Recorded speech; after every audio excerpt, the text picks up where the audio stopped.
Max Holloway versus Dustin Poirier was perfect. No matter how much you like Dustin, Max winning was perfect for the division because he still has title aspirations, and Poirier was just going to retire. The fight played out exactly how I was expecting it to. Max Holloway won a 49-46 decision. I gave Dustin the second round, but that was it. That's the only round he got. My ultimate takeaway was Max looks really good at lightweight. His shots have power, his chin is holding up, and just how good is Ilia Topuria? No, I'm just kidding. And to be honest, Dustin in this fight did not look as good as before. I'm not going to say he's completely washed because I don't think he is. I thought his performance in the Islam fight was impressive. I'm pretty sure a judge had it 2-2 going into the 5th round. So I can't turn around and say Dustin is completely washed. I think Max is just that good. Even the version of Gaethje that he beat, if my memory serves me correct, had Gaethje not taken that fight, he was next in line for a title shot. So he beat the version of Gaethje that was about to fight Islam for the lightweight title. The lighter man's skill is the real thing. Now is Dustin really done? I guess we'll see. He was still talking about how he feels that he thinks the judges got the scorecards wrong and it was closer than he thinks they scored the fight, which seems a little odd to bring up when you're retiring anyways and you're not even arguing that you won the fight. You're just saying that they should have given me 2 rounds instead of 1, which I mean, okay, he still lost the fight. So I don't know if he still has that something inside of him and he'll want to come back in a couple months, but we'll see, I guess. MMA retirements are probably the fakest retirements from any sport. It's MMA or boxing, the fakest retirements. And I think for Holloway, Oliveira could be a good matchup before he fights for a title. Other than Ilia, it does feel like Max will just piece up most of these lightweights. I mean, I see some people saying that he should fight Paddy next. I think he beats Paddy, and you lose that Ilia versus Paddy matchup. I get it's the UFC, that's how it goes. We're not going to be giving favorable matchups. You got to beat the guy to even get a shot to fight for the title.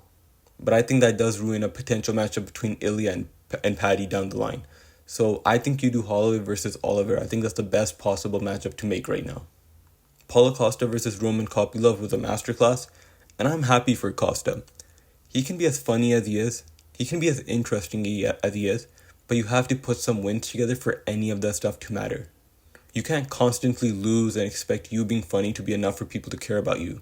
So I'm happy he won. He has this feud going on with Chimaev. Chimaev has beef with a lot of people, right? Him and Dricus is heating up. Obviously, Strickland and Hamza don't like each other. Now Costa as well. This is good. This is what we need. Respectful fights like Poirier versus Holloway are good, especially when it's Dustin's retirement.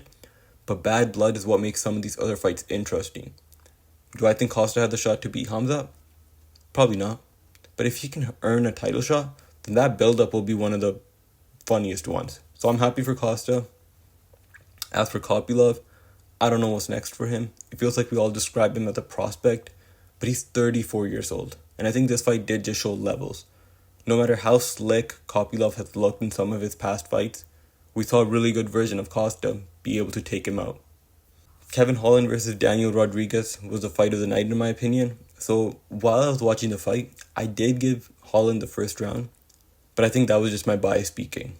I wanted Holland to win, but I do think Rodriguez probably edged out round number 1. The round was relatively close and Rodriguez hit Holland with a shot that made him drop to a knee for a split second. And the reason I'm bringing up this round is because the other 2 rounds were pretty clear about who won. Rodriguez was cracking Holland's chin in round 2. I thought Holland was going to get knocked out for the first time in his career, but D-Rod managed to somehow fumble that finish. And then in round 3, Holland had the chance to put out Rodriguez, but he chose to try and hit Rodriguez with the jump knee, even though he was dead tired, and a normal punch probably would have been enough to put D-Rod out. Entertaining fight, but this was disappointing for Holland, man. I don't think anybody expects him to win a title, but he should be beating this level of fighter. He can't be down 2 rounds going into round number 3 against somebody who fights like D-Rod. But good for D-Rod, he's going to be ranked now. Moving on to Dan Ige versus Patricio Pitbull. This fight was boring. That's really all I can say. Pitbull did win the fight, but he didn't do anything spectacular.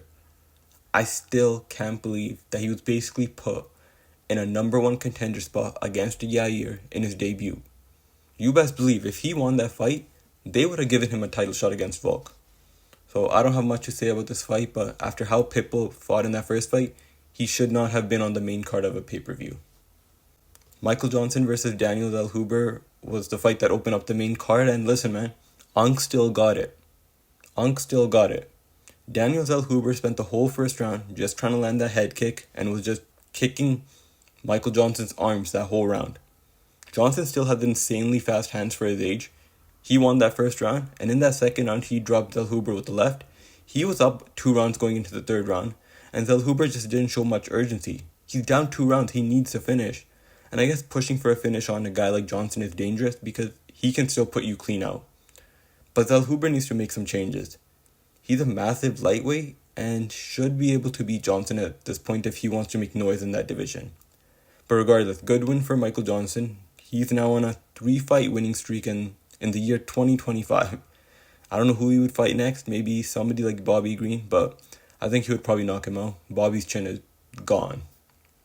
And I did think this fight was going to be more exciting, but just because of Michael Johnson's power, his ability to get into scraps, and how Zellhuber's last fight played out. But it seems like that Zellhuber was just a little scared. He was scared of getting knocked out, which is, once again, understandable. Johnson has that type of power. Even at his age, he can still knock you out. So I understand it, but that can't be the game plan to just kick his arms all night. There has to be something more. You're in the lightweight division. It's going to take more skill to string some wins together. The 2 fights that I want to talk about the most featured 2 prospects that I'm very high on. Islam Dulatov looked really good out there.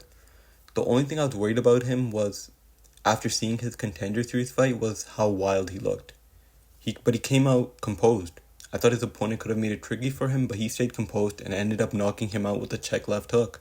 He has potential in the welterweight division. He's a big dude with lots of power, and that division is obviously one of the best right now, but I think he has potential.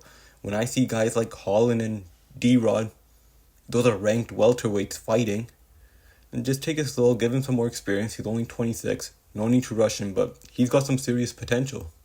The other prospect is Ateba Gautier, the middleweight Francis Ngannou. He went out there and did what he had to do. When we see these big favorites, this is what we want to see.